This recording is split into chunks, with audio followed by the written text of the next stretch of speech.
1, 2, 3, 3, 4, 5. White House briefing room. Briefing room. Mic check. Mic check. Pool. White House. Mic check. Good. Good. Good. Good. Excellent. Remember, he was the first.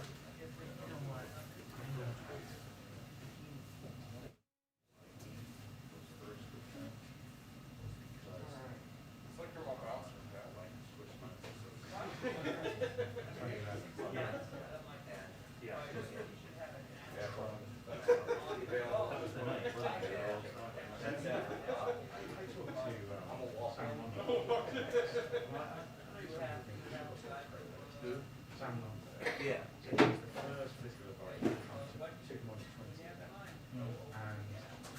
Sam says he couldn't get Trump on first. He takes on a political advisor, political consultant. He's so busy with the apprentices, he never really touched politics. Now he's got nothing else to do, right? So Well, he's just a lion. Shit. I mean, he's just everything out of his fucking mouth. Everything he gets stuff from fucking Sarah and everybody else that Trump is this email list with. That's agreeing. I'm getting like shit from one of them. I've got to spend 10 hours a day just erasing this shit that I don't want. It's all just a pack of fucking lies.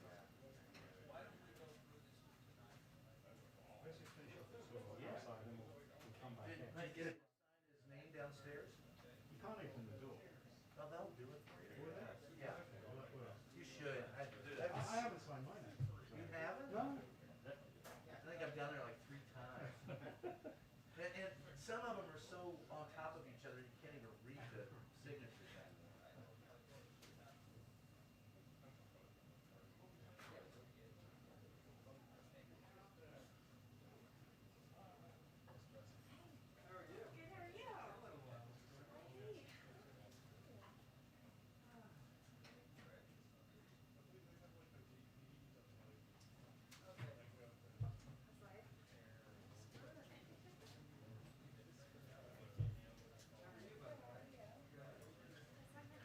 Doctor? Did you see it?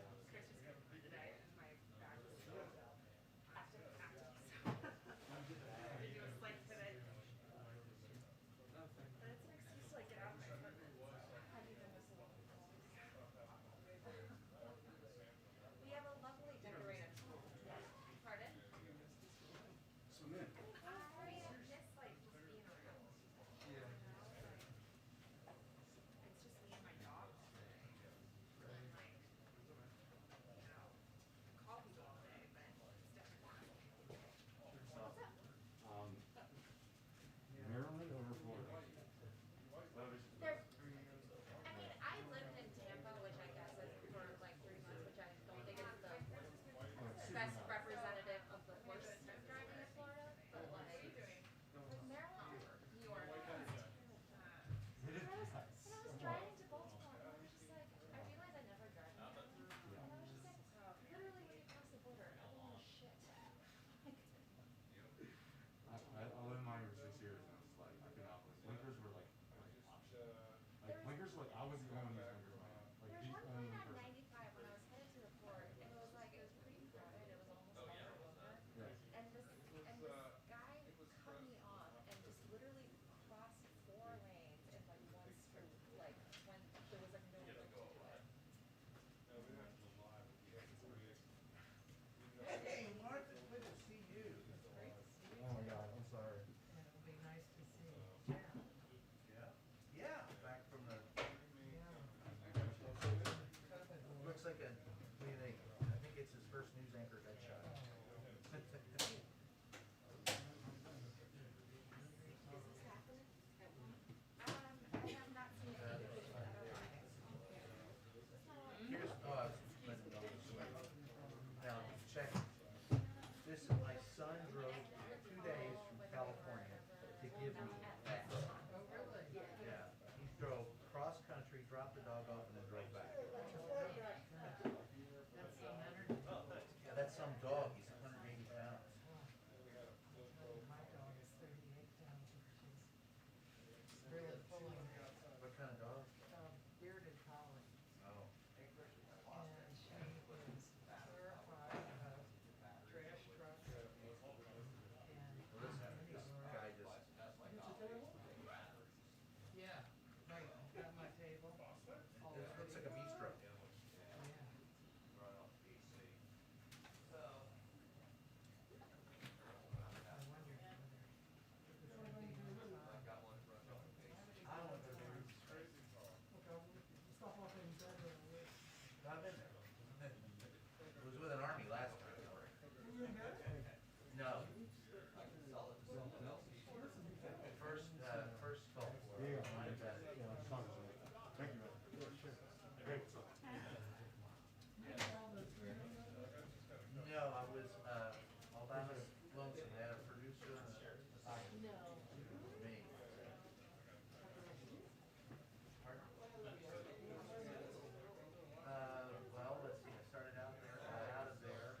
I know. It was absolutely. He'd get up with his baseball hat on, talk about sports, and I was like, Jesus Christ. Anybody else have any questions? Anybody? Anybody? You know, he knew what was going on. He was pretty late, but he was in the live part of the administration, nothing is happening. Yeah. And there was no news coming out of here. And also,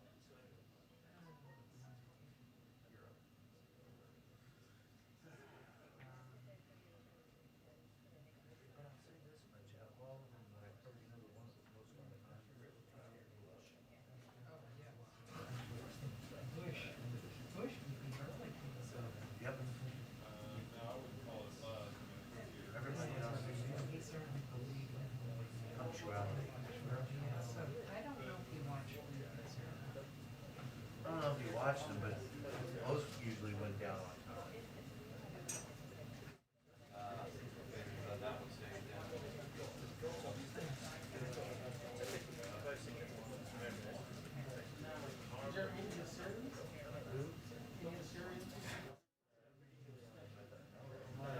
Nobody made it home.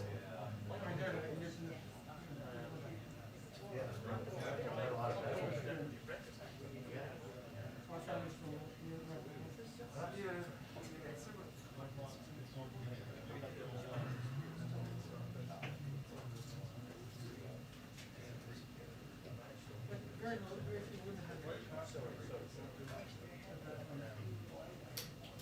Where? Not that I remember.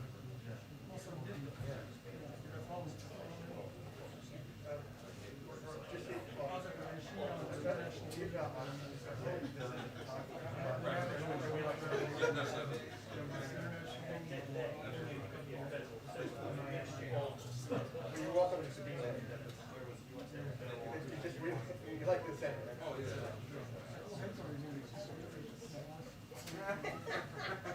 Here comes trouble. You took off that Ohio mask, I see. You don't need to be on Twitter.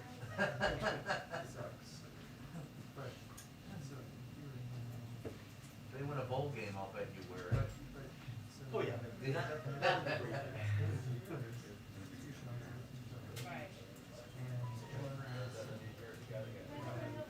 No, no.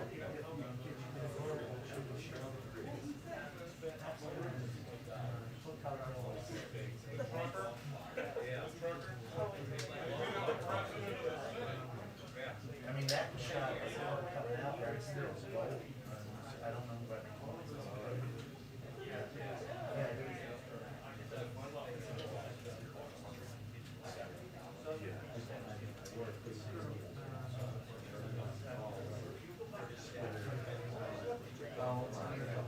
I figured it's I had a buddy of mine who had a mistake by the lake, and he wore that. Oh, we don't. And When I all sit down, the they're gonna people went extend nuts Chris on Money, that. right? As soon as that happens.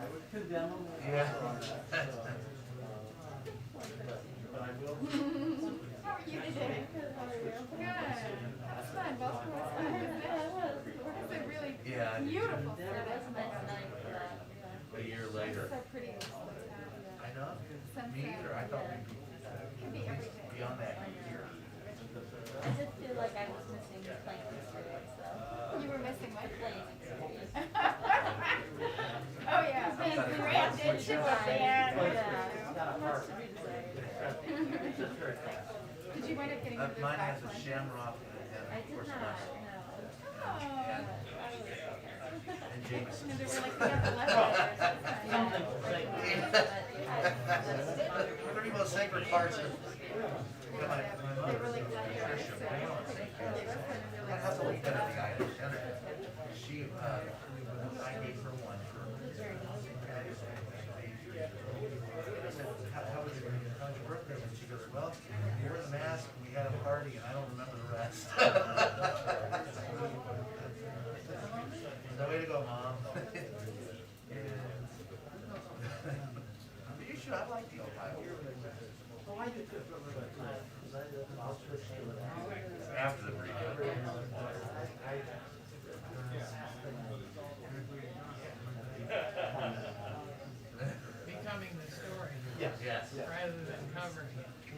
Well, I just like how everybody has spent the last few weeks being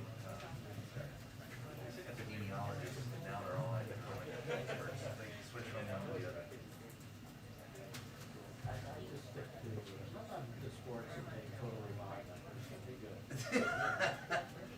Hey, I'm a Packer fan. You know what I'm gonna do right now?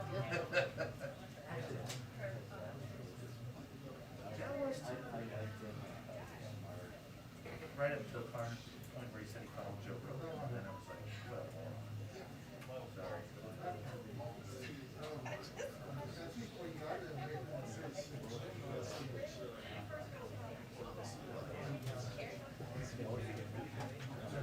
Remember Zimmerman here on the White House? Yes.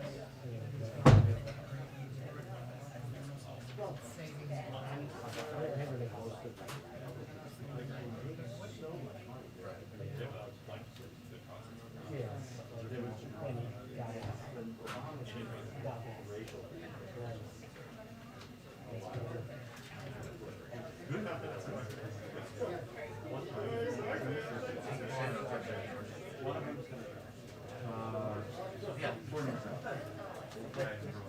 That's real hard to figure out. And manufacturer.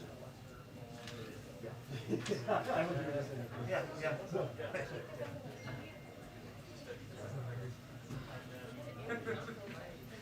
Back again. Here we are. Yes. Another day. So earlier, like I said, you had to. So that was taken, that was Mike Holmgren? Yeah, I thought you were calling in play. Well, we're not gonna change it, it's even more complicated. Which I've never understood why they. Well, I mean, I guess they're pretty. They got guys upstairs watching this, Yeah. yeah.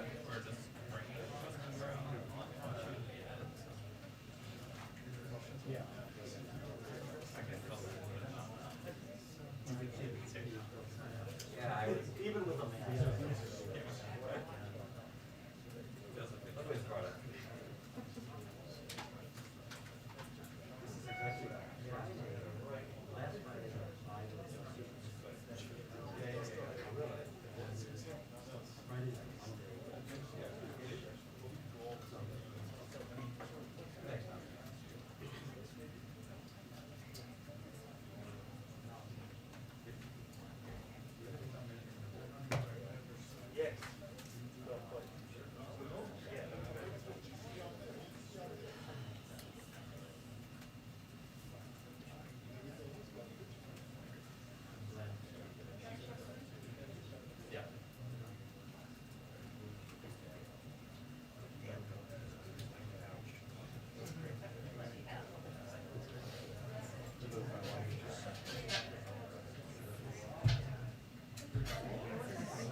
No, it's called an American bull. It's some kind of Ireland dog. His son had his little brother, and they were gonna put this dog to sleep. Take it because he's so big, and but it's just a friendly breed. So he knew I had a soft spot for dogs. Today.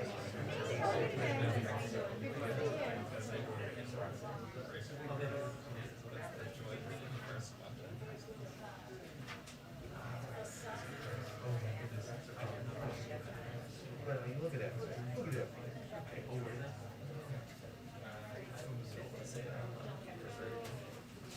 Yeah. You want a stool? Oh. What up? You good? How? Did you shop? Say what? That's nice.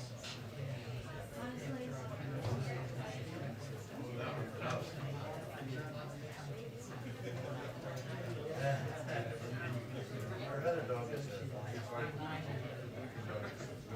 we have a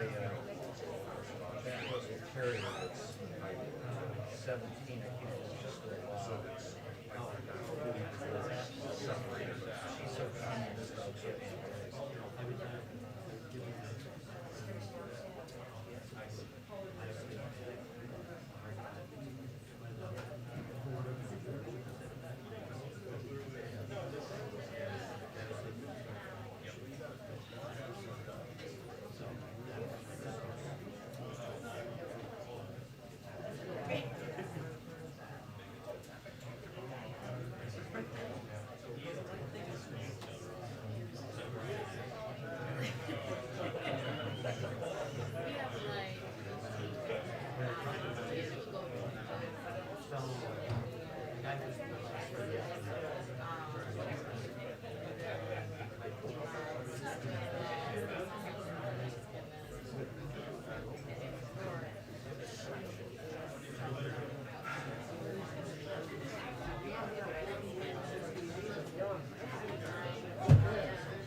even longer.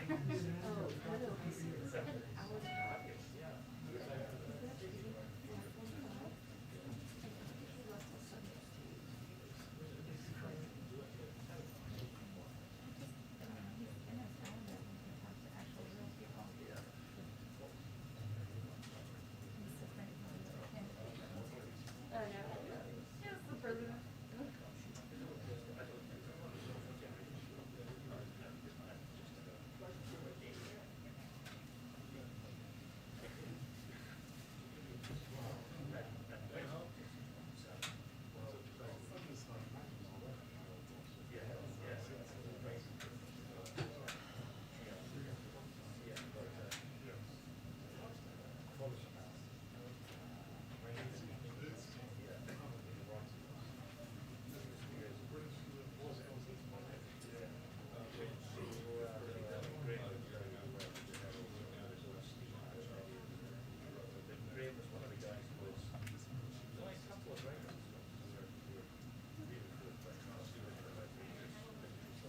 Well, I remember, I mean, I started early when she was growing up, and the two remember me.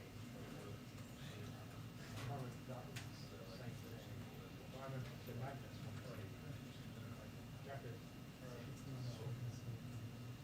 deal was you get the lights,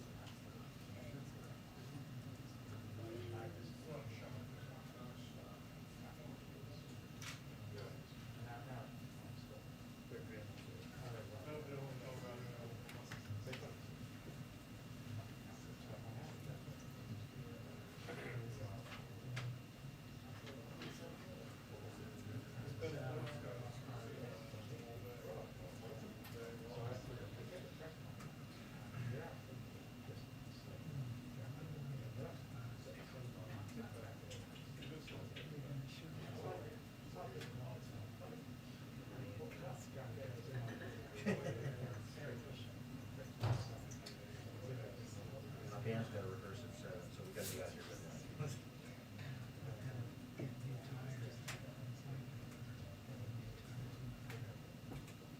your scooter? I know. You didn't get a new one? I think I kind of thought it really brought a good feeling when I was driving down around DC to see you on your scooter. It is.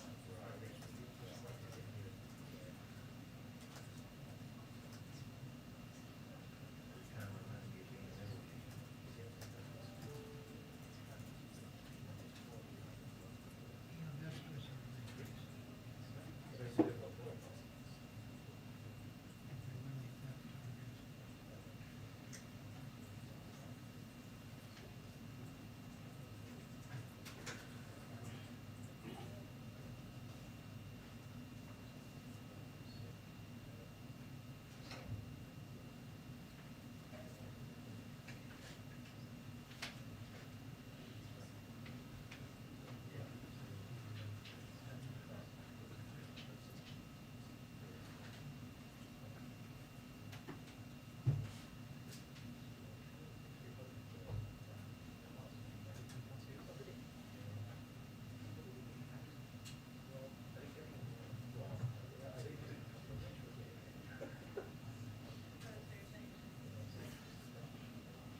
Two-minute warning to briefing. 2-minute warning.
Thank you. Okay. I have a couple of items for all of you at the top. First, let me say it's great to be back with all of you, although as a longtime hater of heels, I do miss my slippers, so which I'm sure some of the women in this room can agree with. But just to reiterate, I had intended to go on the trip with the president about 2 weeks ago. I did not go on the trip because I had members of my household who had tested positive for COVID. So out of an abundance of caution, I stayed home. I received 4 negative tests, and then on October 31st, I received a positive test, and I put out that information out of an abundance of transparency. I had not seen the president or had close contact for 5 days given the trip, and when I did see him 5 days prior, we wore masks and we were sitting outside. As I noted in my initial statement, and was still the case even after that, I had mild symptoms, primarily fatigue, and I remain incredibly grateful for the vaccine and the impact of the vaccine in keeping me safe and other people in my house safe as well. I also noted in my initial statement that I would be abiding by a 10-day quarantine, which for the math, it started on November 1st, which was the day after I received a positive test. It ended on Wednesday, November 10th, and then yesterday, per White House protocols, I had a negative test, and hence I am here back with all of you today. So I just wanted to outline that at the top. I have a couple of other things. Thank you. We've obviously had a very busy week as it relates to fighting COVID. Our vaccination program for kids ages 5 to 11 hit full strength this week. Vaccines for kids are now available at 20,000 trusted and convenient locations. Our rollout is helping parents turn months of anxiety into action. On Wednesday, we estimated that nearly 1 million kids have already received their first shot, and 700,000 additional appointments are already scheduled through pharmacies alone. That doesn't obviously track everybody, but that's still a significant progress. And we anticipate many more will be getting vaccinated in the weeks to come. The First Lady visited a children's vaccination site this week in Virginia and is headed to Texas next week to visit another site to help communicate with families, with parents about the safety and the efficacy of these vaccines. I also wanted to give an update on the success of vaccine requirements. New data showed that as vaccination requirements expanded, our vaccination rate also increased. In the past week, we're averaging nearly 300,000 first shots for people ages 12 and older per day. These are new people getting vaccinated. For comparison, in mid-July, before the president began implementing vaccine requirements, we were averaging less than 250,000 first shots per day. It's clear that these requirements, driven by the president's leadership, are getting more people vaccinated, accelerating our path out of the pandemic, saving more lives. The vaccine requirements we put forward are going to continue to accelerate our path out of the pandemic. That's how we see our path forward. I'd also note that we're encouraged by the progress companies like JetBlue are making as they implement their own vaccine requirement. Here we're firmly in the camp of accelerating our path forward as we have conveyed. Also wanted to note that over 27 million Americans have now gotten their booster. And on testing, this week we invested an additional $650 million in rescue plan funding to help point-of-care diagnostic test manufacturers scale up their production. It builds on aggressive actions we've taken over the past several months, including to quadruple the supply of at-home tests to over 200 million per month starting December. I know I ordered some from Walmart myself. They came the next day and I used them at home. Finally, on ensuring equity throughout our response, the President's COVID Health Equity Task Force submitted its recommendations to help us build on this progress. Already, we've announced $785 million investment in rescue plan funding to support community-based organizations that are continuing to build vaccine confidence across communities of color, rural areas, and low-income populations. Finally, I would note 99% of schools are open for in-person learning, and we're helping parents get their kids vaccinated, which means now 95% of people in this country are eligible to be vaccinated. Finally, a week ahead, on Monday, the President and the First Lady will participate in a Tribal Nations Summit coinciding with National Native American Heritage Month. This will be the first summit since 2016 and the first time that this summit has been hosted at the White House. The President will address tribal leaders and announce a number of steps to improve public safety and justice for Native Americans. and protect private lands, treaty rights, and sacred places. The Vice President will be speaking at the summit on Tuesday, and members of the Cabinet will be joining to discuss dozens of agency-specific policy deliverables. Also on Monday, the President will host, as you know, a bipartisan bill signing ceremony for his bipartisan infrastructure deal, where he will be joined by members of Congress who helped write the historic bill and a diverse group of leaders who fought for its passage, governors and mayors of both parties and labor and business leaders. Also on Monday, very busy day, have your coffee and spinach or whatever you like for breakfast. On Monday evening, the President will meet virtually with President Xi Jinping of the People's Republic of China. The two leaders will discuss ways to responsibly manage the competition between the United States and the PRC, as well as ways to work together where our interests align. On Tuesday and Wednesday, the President will continue traveling across the country to highlight how his bipartisan infrastructure deal delivers for the American people. So on Tuesday, he's going to be visiting the New Hampshire 175 bridge over the Pemigewasset, I see how I did that, River in Woodstock, New Hampshire, which has been on the state's red list of bridges in poor condition since 2013. There he will discuss how the infrastructure deal will repair and rebuild our nation's roads and bridges while strengthening resilience to climate change. On Wednesday, he will travel to Detroit to visit GM's Factory Zero electric vehicle assembly plant. He will highlight how his infrastructure plan will build electric vehicle charging stations across the country, making it easier to drive an electric vehicle, and also investing in a huge clean energy industry that will put many people back to work. In both Michigan and New Hampshire, he will underscore the bipartisan infrastructure deal will create good-paying union jobs. On Thursday, the President will host Prime Minister Justin Trudeau of Canada and Prime Minister Obrador of Mexico for the first North American Leaders Summit since 2016. He will participate in individual bilateral meetings with each leader ahead of the summit that day as well. And last, but certainly not least, on Friday, he will pardon the national Thanksgiving turkey, continuing the transition in a ceremony in the Rose Garden. This is the 74th anniversary of the National Thanksgiving Turkey presentation. We're all very excited to meet the soon-to-be famous turkey and its alternate. Did you all know there's always an alternate? Two turkey lives are actually saved, which were raised in Jeffrey, Indiana. With that, Zeke. Thanks, Jen, and welcome back. Thank you. On the health and COVID subject, could you speak a little bit about how frequently the President is tested for COVID-19 right now, and then also when does he plan to undergo his annual physical? He will be doing his physical soon. As I've noted before, as soon as he does that, we will provide that information transparently to all of you. He is regularly texted under the guidance of his doctor. We do provide that information regularly to all of you. I'm happy to check and see when the last time he was tested and provide that to you after the briefing as well. Thanks. And does the White House have any reaction to the sentencing of American journalist Danny Fenster in Myanmar? And any interaction from the White House or efforts on the part of the White House to try to get him free? I will say that obviously we are always concerned about the detention of individuals around the world, journalists, dissidents, people who are speaking freely and speaking on behalf of the media as well.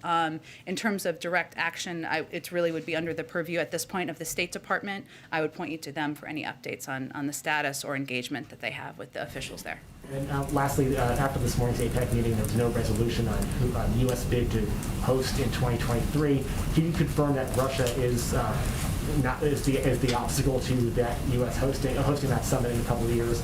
And then on the topic of Russia, there have been a number of reports in the last couple of days about concerns on the U.S. government over a potential Russian invasion of Ukraine, the troop buildup over there. Has the President reached out to President Putin? What's the level of engagement right now between the White House and Moscow? Sure. Let me start with your first question. APEC hosting requires the consensus of all 21 economies. We thank the vast majority of members for their strong support so far. One economy, and I'm not going to confirm which economy that is, but is still undergoing consultations and has not yet joined the consensus. And our hope is certainly that we move past this impasse that is resolved and that we can continue the positive momentum on economic cooperation through APEC. And then in terms of your second question, say it one more time, I apologize. Regarding the Russian troop buildup on Ukraine, concerns in the U.S. government about potential invasion over there, and any White House to Moscow engagement in the last couple of days regarding that buildup.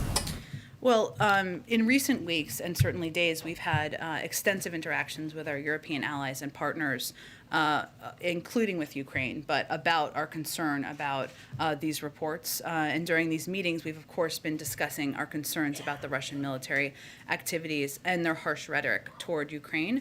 We've also held discussions with Russian officials about Ukraine and U.S.-Russian relations generally, as we've made clear in the past, and we've made clear directly to them as well. Escalatory or aggressive actions by Russia would be of great concern to the United States. We call for an immediate restoration of the July 2020 ceasefire, and we stand with our partner Ukraine and condemn Russian aggression against Ukraine in all forms. And obviously, our European conversations are about shared concern about the reports of this buildup and rhetoric. Go ahead, Andrea. Hey, so welcome back. Thank you. So much, Jen. I wanted to ask you about the CHI meeting that's coming up on Sure. Monday. So are you expecting anything sort of concrete to come out of it?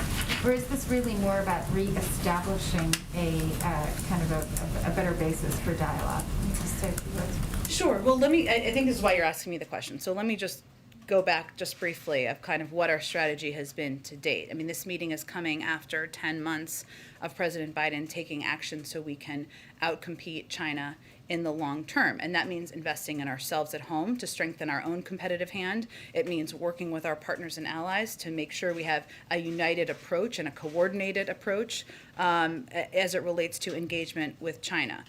We, of course, believe in intense competition. We believe and understand intense competition as part of that relationship. We also believe that that requires intense diplomacy. So this is a reflection of that. And if you go back to the president's phone call on September 9th, where this was discussed, and obviously there was follow-up engagement, part of the discussion was about the importance of that leader-to-leader engagement, not because we are seeking, and we're not, specific deliverables or outcomes, more because this is about setting the terms, in our view, of an effective competition where we're in a position to defend our values, which certainly will be part of the president's conversation and those of our allies and partners, and also discuss areas where we can work together. So I would see this, Andrea, as more of a continuation of that intensive diplomacy, given that we believe intense competition requires that. And I wouldn't see this as I wouldn't set the expectation, I should say, that this is intended to have, major deliverables or outcomes. yeah, so there were reports that President Xi could ask the president to attend the Olympics in February. What kind of signal would it send if the president were to attend the Olympics, given the concerns that have been raised about China's actions toward Taiwan, its increased aggression, kind of flights there in that region? Would that be a problematic situation for the president? Well, I understand why, but we're getting a few steps ahead of where we are. I will also note for all of your planning purposes, and don't want to ruin your Sundays, but there will be a preview call of the summit on Sunday that all of you will be invited to. So in terms of the Olympics or any invitation, I don't have anything for you on that at this point. Okay, just a quick one on the economy, on inflation. So 1 in 4 Americans, according to a new survey, have experienced some kind of loss of income as a result of higher prices. The president has expressed concern about this. I know that you are working on different fronts On cue. to address this, but I mean, how urgent is it, and how, is there any sort of specific concern that this is going to affect not just political outcomes, but just the overall economy? Sure. Well, Andrea, first let me say that, a lot of the talk about inflation, I'm not saying from you, but in general out there, has been, it's become a political cudgel, and it shouldn't be. It's impacting, as you said, millions of Americans, no matter their political party, and that's certainly of concern to the president. I would note that everyone from the Federal Reserve to Wall Street agree with our assessment that inflation is already expected to be substantially decelerate next year. I know you're not talking about that, but that's an important component here. And economists across the board also agree that the president's economic agenda, the bipartisan infrastructure bill that he will sign on Monday, and the Build Back Better bill that we are working to move forward will not add to inflationary pressure and will ease inflationary pressure over the long term. But when we move past the economic jargon, which I realize is what you're asking me, and talk about the real impacts on people's lives, we're really talking about cost to people, right? And you talked about this on Wednesday. So it's cost of childcare, cost of housing, cost of gas, cost of household goods. That's how people are experiencing this on a day-to-day basis, and that is, of course, of concern to the president. Our view is that the real risk here is inaction, and the reason I wanted to do this slide today, I love slides and graphics on my first day back, we had to have one, but is because if we don't act on Build Back Better, what we're doing is we won't be able to cut childcare costs in 2020. We know that is a huge impact on people's daily lives and American families. We won't be able to make preschool free for many families starting in 2022, saving many families $8,600. We won't be able to get ahead of skyrocketing housing costs. I mean, that's a part of this bill too. Has a major investment in building new housing, affordable housing units so that people can move into them and live in them and address the pending housing crisis. And we won't be able to save Americans thousands of dollars by negotiating prescription drug prices. So our view is this makes a strong case. This is a strong case for moving forward with this agenda, because what we're really talking about is cost to American families, how it's impacting them, and that's something that if we don't act now, we won't be able to address these things in the short term either. Go ahead. Thanks so much, Jen, and welcome back. The president has picked Dr. Rob Califf as his pick for FDA commissioner.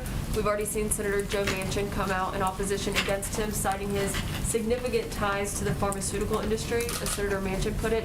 Is the White House confident that Dr. Califf can get confirmed as FDA commissioner?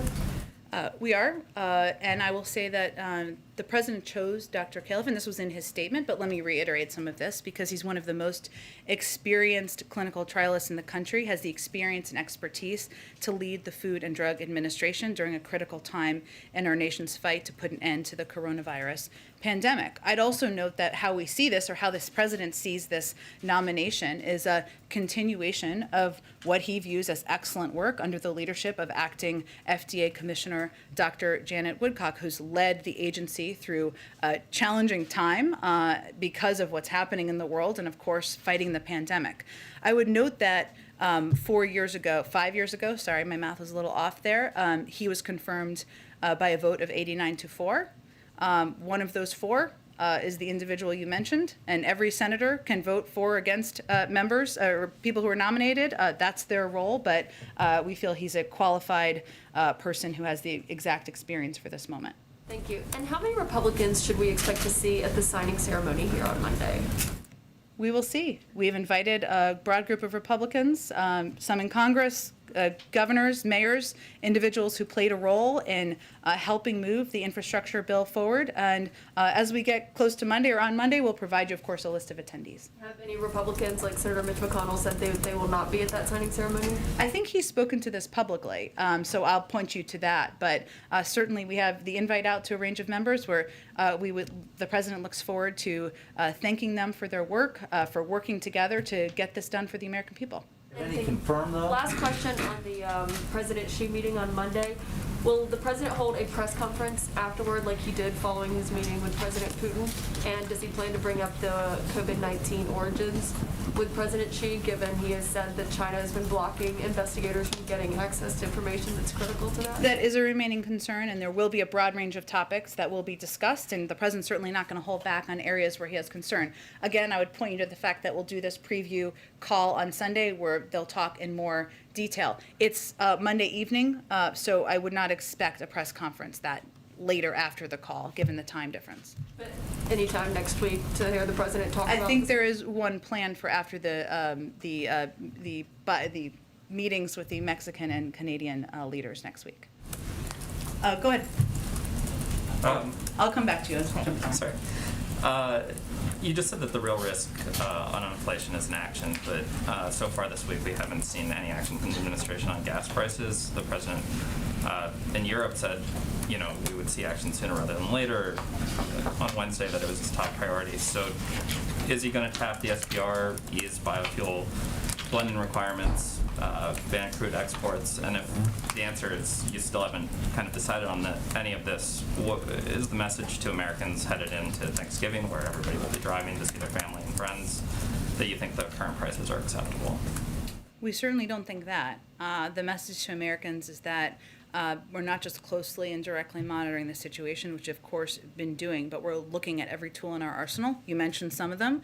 While I don't have anything to preview today, the president is quite focused on this, as is the economic team. And I would note again that we have taken a range of actions. We've communicated with the FTC to crack down on illegal pricing, are engaging with countries and entities abroad like OPEC on increasing supply. And we're looking at a range of options we have at our disposal, but I don't have anything here to preview for you. Axios reported that the president's considering appointing an infrastructure czar to oversee that program. Would that be somebody that comes in from outside the White House or the administration, or would we expect the transportation secretary or somebody like that to sort of hold this position? He does have an intent. He does intend to name a infrastructure coordinator and someone who could oversee the implementation of the bill. I don't have anything to preview yet on that personnel announcement. I expect we'll have something soon, and you can expect it'll be someone from outside of the administration. And then last one, Senator Manchin was critical of sort of inflation this week. Obviously, there's a question of if it'll impact his vote on the Build Back Better issue, and I'm wondering if you've received any assurances from him that it will not. But also, it plays into sort of larger critique that he's had about the Fed having at some point ramped down. He wishes that they had ramped down bond buying and quantitative easing. So I'm wondering if that is a criticism that the White House agrees with, especially as the president's sort of evaluating this position going forward. I'm just not going to get into critiquing the Federal Reserve from here or their decisions, given they make independent decisions. I would note that, and I'll let Senator Manchin, of course, speak for himself and his support or concerns he may have. What we're focused on is getting this bill passed through the House next week, and we have every intention of working with leadership to get that done. And we will remain at a senior staff level at this point, engage closely with Senator Manchin, answer any questions he has. I will note that the vast majority of outside economists agree that this is not a bill that will add to inflationary pressure, and in fact, over the longer term, it will ease inflationary pressure. And I would note just a couple of people who at times haven't always been positive about our proposals. Former Treasury Secretary Larry Summers said about Build Back Better, I don't think that's an inflation problem. He said if he was in Congress, he would vote for it. Moody's Analytics chief economist Mark Zandi, I don't think the Build Back Better agenda will be inflationary. I think it's designed to lift long-term economic growth by improving productivity. That's public infrastructure, roads, bridges, broadband. That will make us more productive. That should ease inflation. As we know, increased economic productivity and growth eases inflationary pressure. And of course, our favorite, the 17 winners of the Nobel Prize in Economics, who wrote that because this agenda invests in long-term economic capacity and will enhance the ability of more Americans to participate, it will ease longer-term inflationary pressure. I would also note, and then I will keep cooking around here, but that one of the reasons they don't have concerns, as they've said in many of these interviews that I was just pulling out components of, is because it's fully paid for. And the reason it's fully paid for is because we're asking corporations, the wealthiest Americans, to pay more in taxes. That is something. You don't need to be kind of a sleuth here to understand why some Republicans are speaking out against this package. Is it because they're opposed to lowering childcare costs?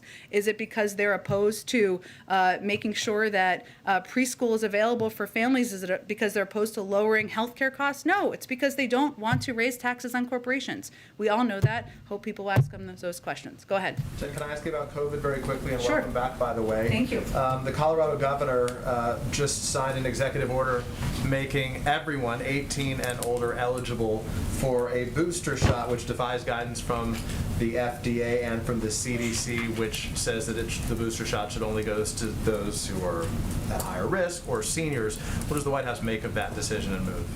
Well, we here in the federal government are guided by science and our country's public health officials who are constantly reviewing the data and to make their own independent evidence-based decisions. As you noted, this isn't currently the guidance that's being projected by our health and medical experts because they are looking at and understanding the data. So we would certainly continue to advise leaders across the country to abide by public health guidelines coming from the federal government.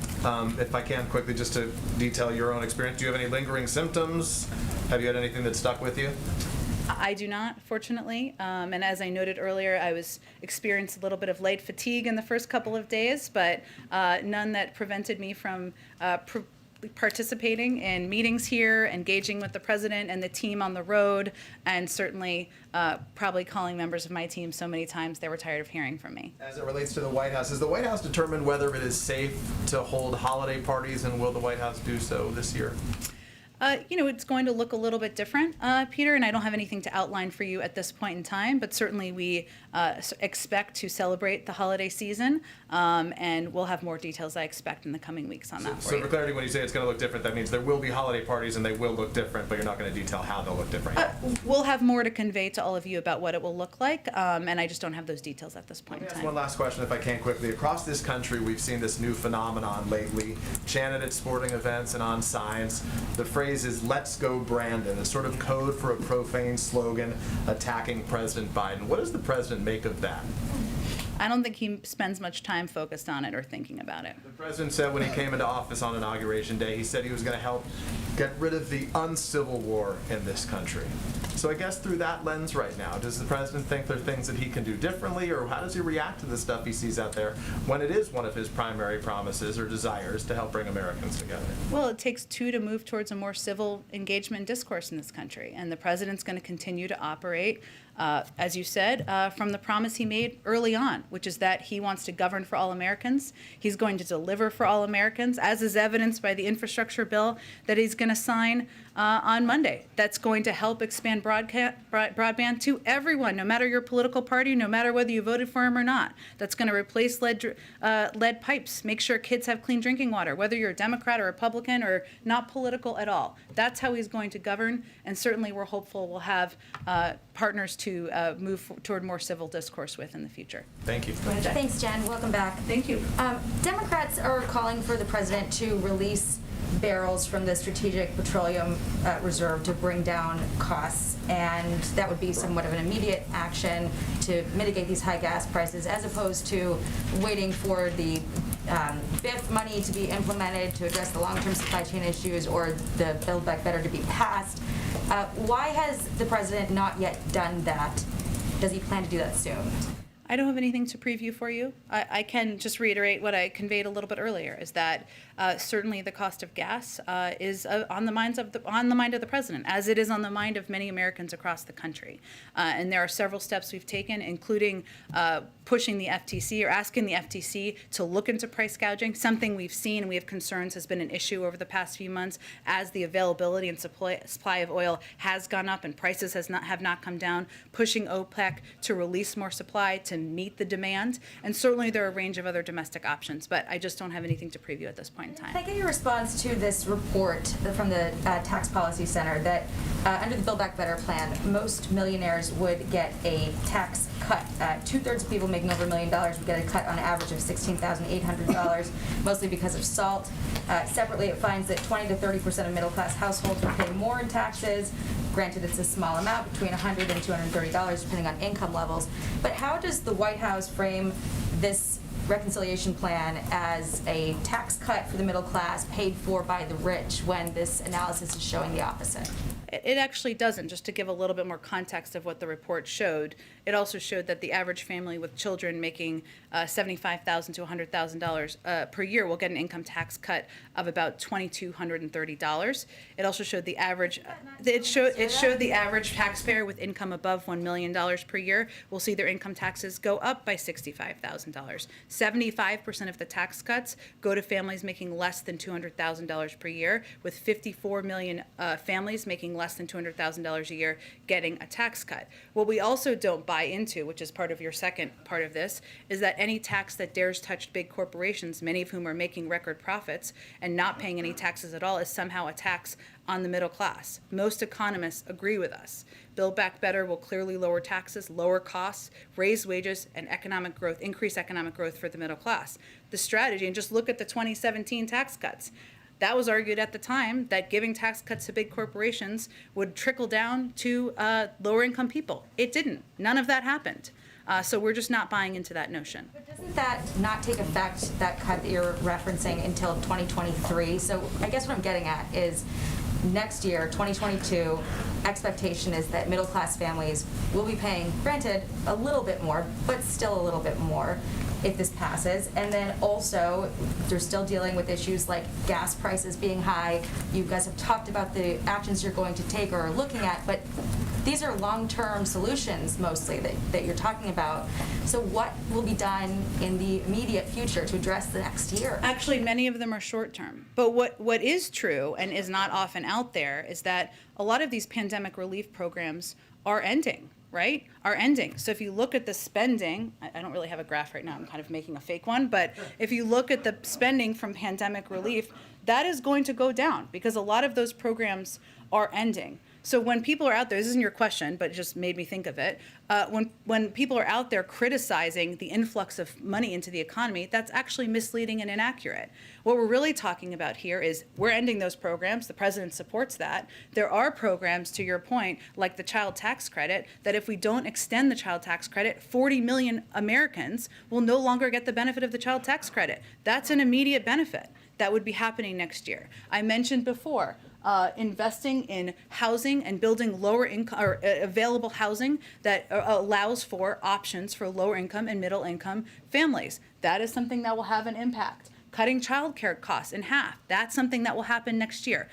Those are all ways that we're working. We are trying to and focused on lowering costs for Americans. That would be a part of this bill. I want to ask you about real quick about Ukraine. I know you discussed earlier the Russian troops amassing on the Ukrainian border.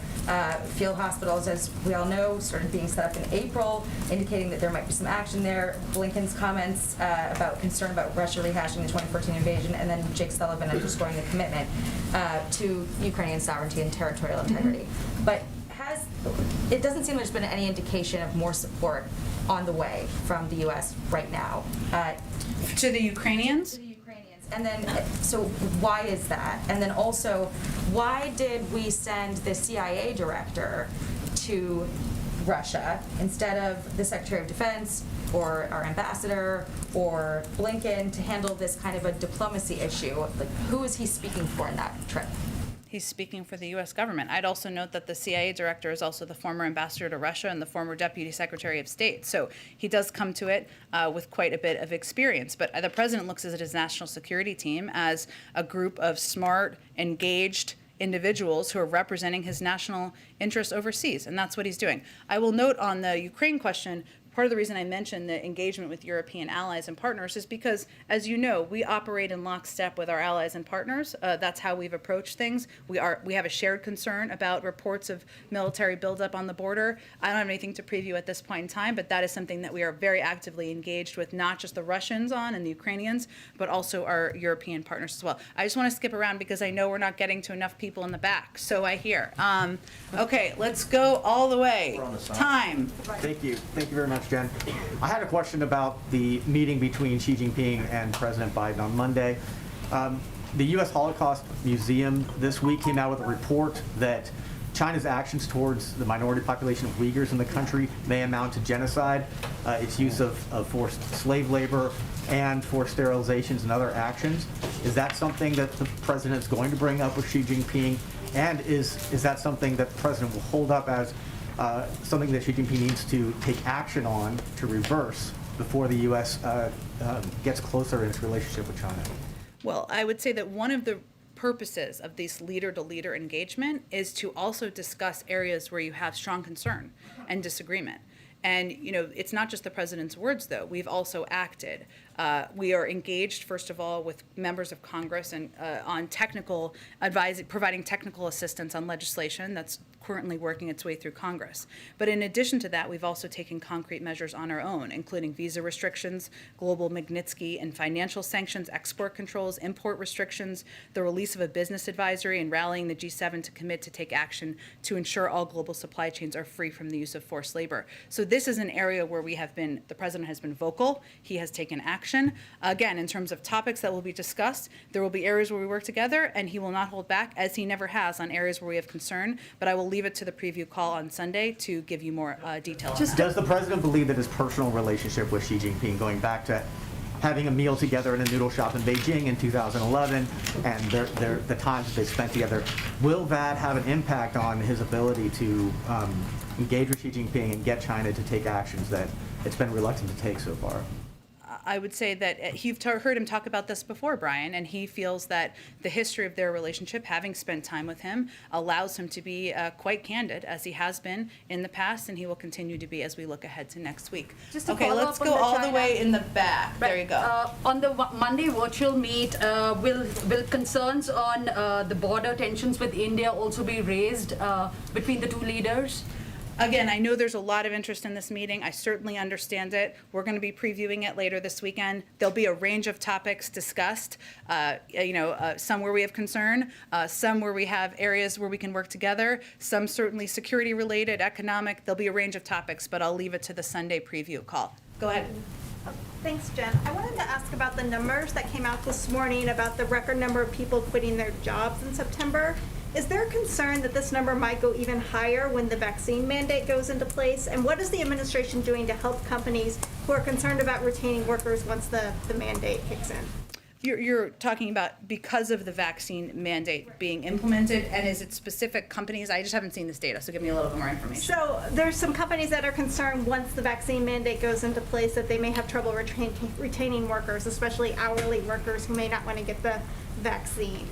Are you afraid that these numbers of people quitting their jobs will go up, and what is the administration doing to help companies who are worried about this? Well, first I'll say that hasn't actually been what we've seen at the vast majority of companies who have implemented vaccine mandates. And as you know, the deadline hasn't come up for where it would be required. It's coming up in the coming months. But many companies, the airlines, of course, hospital systems, have implemented vaccine requirements. The vast majority of people have participated in them and abided by those requirements. And now they have a healthier, safer, more predictable workforce. So we haven't actually seen that to date. So I don't know that we would have that to predict in the future. But also, companies that are worried about losing their workers are probably waiting to implement a vaccine mandate, right? So I would see if companies convey that, we can speak to that. But obviously, we're working to implement the OSHA requirements, the regulations that were put out just last week. And our view is that, and the view of a lot of outside economists and experts too, is that this will require more certainty for companies and that they will know their workplace is safe, that people will feel safe going to their workplace, which has been an issue throughout the pandemic, and that they will also know that workers are less likely to get sick from COVID, which has been in a range of industries, an enormous issue and created a great deal of unpredictability across the board. Go ahead. Jen, I'll come back to you.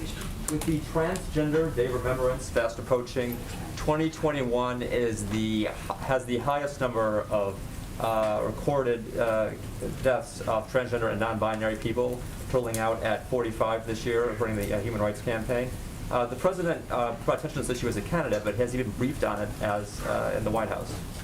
I'm not sure, Chris, and I'm happy to ask the president and see with our domestic policy team if they have briefed him on that.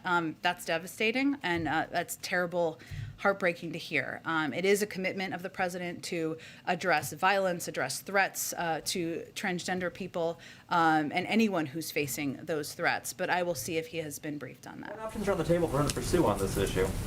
In terms of reducing violence, let me just see if he's been briefed, and I'll talk to our domestic policy team, and maybe we can connect you directly with them to get more information. Go ahead, Weisha. Jen, so that report that my colleague was citing was not directly just about people quitting because of COVID mandates. Oh, okay. Yeah. That's helpful. But the Bureau of Labor Statistics reported that in September alone, 4.4 million people quit their jobs after 4.3 million in August. So how are those figures accounted for when the president talks about the record 5.6 million jobs created in the first 9 months, when he talks about job growth, economic growth, et cetera? Well, what you also see in the data, Weisha, I'm not sure this data, but other data, is that people feel, the vast majority of the American public, even when there are concerns about costs of household goods and other childcare costs, et cetera, that this is a good time to change careers and look for a new job. So we're also seeing that, and I think that's likely reflected in that data as well. And we've seen that happen psychologically during the pandemic, and also because people may have taken the moment to decide what they wanted to do with their lives. So in terms of, we have still created that number of jobs. There are people who are changing jobs. I can check whether I'm not sure what your question is, though. Are you asking how many of the new jobs created are people changing jobs, or? In 2 months alone, some 9 million people quit their jobs. And I don't know that they're all going to new jobs. So is there any concern about this trend, dubbed the Great Resignation? Is there anything you can do to reverse it? Well, we know we've seen labor shortages in some industries. In some industries, that's because they need to have a more competitive package to offer to workers.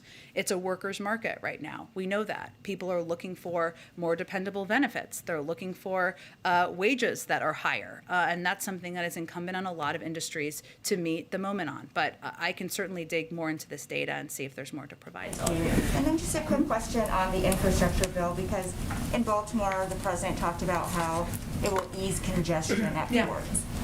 But those projects are going to take time. So when do you think that funding will actually have a direct impact on the bottlenecks we're seeing now? And in the meantime, is there anything more the administration can do ahead of the holiday season?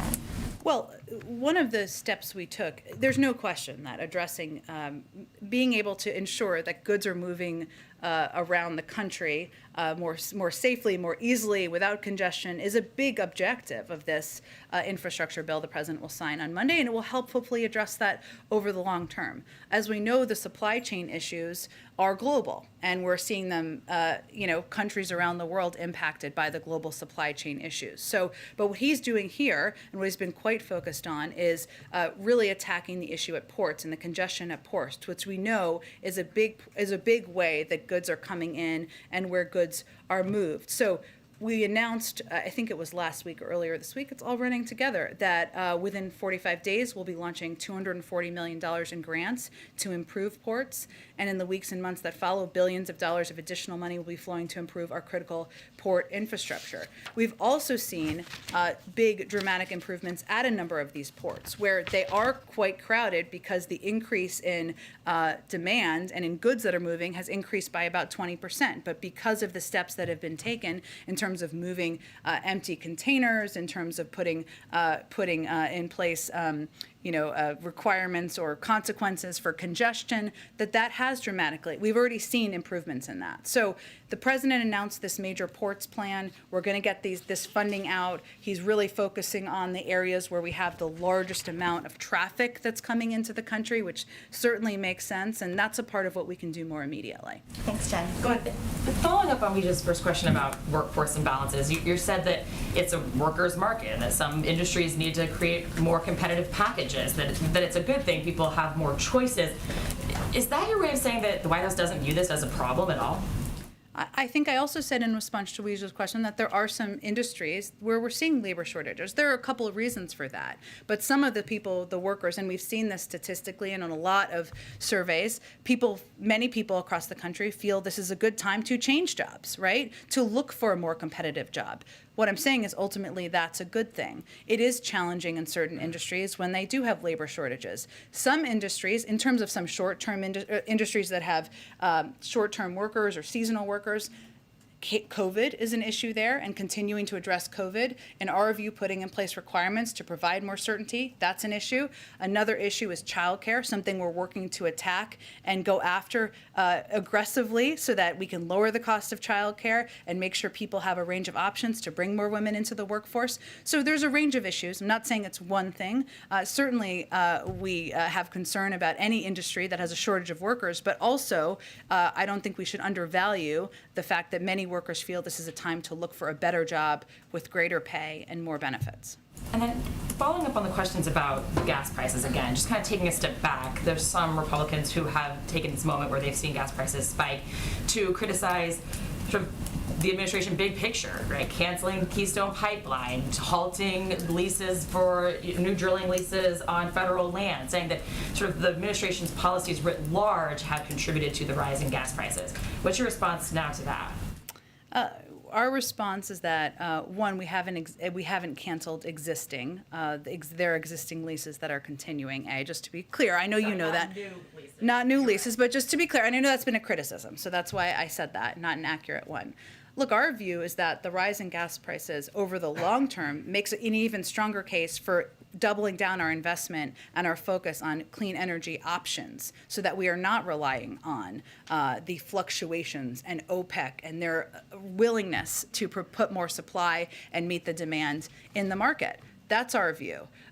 We feel that, but we also feel that there are a number of actors here, including price gouging, that we have concerns and we've seen out there. We've asked the FTC to look into the need for OPEC to release more that are the larger issues here, and that's why we've been focused on those options. Let me just keep going around. Go ahead. Thanks. It's following up on this, and I kind of want to go at this inflation question a little bit differently. I mean, it seems like the White House is making a lot of promises on inflation, but there are some concerns that the White House or a president doesn't have a lot of power over inflation. And even when you talk about energy prices in particular, like gasoline, you're talking about the FTC doing investigations. That's a common tactic. It usually doesn't turn up very much. Tapping the SPR, that's a short-term thing. It's not a long-term thing.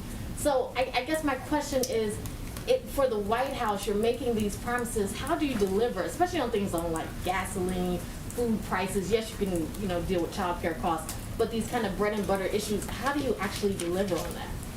Well, some of the biggest costs, the reason I touched on those is some of the biggest costs for households and Americans, and the way they feel inflation is not typically looking at a graph, right? They're looking at the costs and how things are impacting them, are things like housing and childcare and healthcare. Gasoline is a very Correct, big but those are big costs on people's households, and that's why I addressed and raised those issues. I'd also note that every outside economist, a vast majority, I guess I should say, predicts that inflation will come down next year. That is what outside experts are predicting. So what we're really talking about is how we cut costs in the short term. I've outlined a number of ways we would cut costs. I would note that we don't have partnership from most Republicans on that. We hear a lot of screaming about inflation. We don't hear a lot of solution agreement or willingness to participate in a solution, and that's really, or discussion of a solution, and that's really what we're looking for at this point in time. So I noted that the way that we can, and how outside economists are projecting we can address inflationary issues, is by continuing to push this agenda forward, past the agenda, because it will help spur economic growth, it will help spur productivity, and also because it's fully paid for. And that's why outside economists, Larry Summers, Moody's, Mark Zandi, don't think it will have a negative inflationary impact. On a separate issue, on November 16th, there are about 200 acting positions in the federal government that will kind of lose their authority under the Federal Vacancies Act. What is the White House planning to do about that? Are there plans in place about those acting positions, acting roles? We'd certainly love to get more people confirmed, as you know. I will check and see if there's anything we can outline further for you. Just a quick follow-up on Dr. Califf. Obviously, so when Senator Manchin released his statement yesterday, he talked about his ties to the pharmaceutical industry and then subsequently the industry's role in the opioid epidemic. So I'm wondering if the White House is concerned that this could be a tough vote for Democrats who come from states where the opioid epidemic is severe, such as New Hampshire and Nevada. Well, I would say that, one, the president has been very clear on his view on the role of the pharmaceutical industry in the opioid epidemic. He has also been an advocate for lowering the cost of prescription drugs by allowing Medicare to negotiate prescription drug costs, something we know the pharmaceutical industry does not support. So I think the president is hardly in the pocket of the pharmaceutical industry. I think they would agree with that component. That is true of the vast majority of Democrats out there as well. And what the president the reason he nominated Dr. Califf is because he feels he is qualified, he has the experience, he's ready to take on this job the day he's confirmed, and that's probably the reason why he was supported and passed with overwhelming support of Democrats and Republicans just 5 years ago. Can I ask you a question on Ethiopia? Sure. Thank you and welcome back. Thank you. Miss you the most. And thank you for taking question across the behind you. And it's our regional reporter. We'll get to him in a second. Go ahead. Thank you for taking question across the room. Maybe the other thing is if we can limit follow-up question to 2, that would be great for everyone to have an opportunity. Ethiopia seems to be on the brink of a civil war. The U.S. State Department is urging Americans to leave the country and even providing loan for those who cannot afford to depart to leave Ethiopia now. The US, the AU, the UN are urging Ethiopian leaders to embrace peace, but we do not seem to be near any peace at the moment. Is there anything else the White House can do to avoid another Afghanistan-like exit? Well, I would first say, and you may or may not have seen this, but this morning the Treasury and State Departments announced the designation of 6 targets associated with the Eritrean government in response to the growing humanitarian and human rights crisis and expanding military conflict in Ethiopia, pursuant to the President's executive order in September. And I know you've been asking when we would take some action pursuant to that executive order, and so we took some action this morning. I would also note that we are briefly delaying plans to roll out sanctions targeting elements aligned with the TPLF and Ethiopian military to allow time and space to see if these AU-led talks can make progress. If they do not seize the opportunity and the parties continue escalating the war, we will move forward with these sanctions, but we are currently leaving space for these talks to continue. Just one follow-up, and then I got to go to him, and then there's a cabinet meeting. Go ahead. On the president's birthday on Saturday, is there anything that we'll be doing? He's 79 years old. How does he keep fit? Does he exercise? We see him cycling. Does he do anything else? He certainly does enjoy a good ride on his bike and does keep fit, eats healthy, except for the occasional ice cream. Who among us doesn't love ice cream? And again, as someone asked earlier, the president will be receiving a physical at some point soon, and we will release those details to you. Yes, and we will release those details to you as soon as that happens. All right. Hello, thank you for joining us. We have here Rick Barrett from the Milwaukee Journal Sentinel. Oh, I don't know if we can hear you very well. Maybe we can fix some audio issues. Let's see if we can fix the audio issues, because I just have to go in a minute. Let's try again. We want to try talking again? We can see if we can hear you?